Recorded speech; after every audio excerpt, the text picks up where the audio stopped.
Malik était bien connu pour être têtu et obstiné, car son père était un homme politique très riche, avec beaucoup d'influence et de relations, même au sein de la police. Tout le monde l'avait averti de ne pas uriner sur la pierre étrange située au bord de la route. Mais Malik, qui prétendait être athée et ne croyait pas aux phénomènes surnaturels, était convaincu que la richesse de son père pouvait le protéger de tout. L'université qu'il fréquentait avait organisé une excursion vers Zoku, un village réputé situé dans la partie est du pays.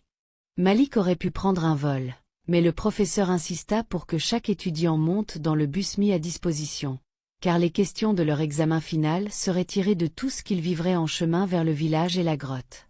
Le voyage depuis leur point de départ devait prendre 2 jours, alors ils partirent le plus tôt possible.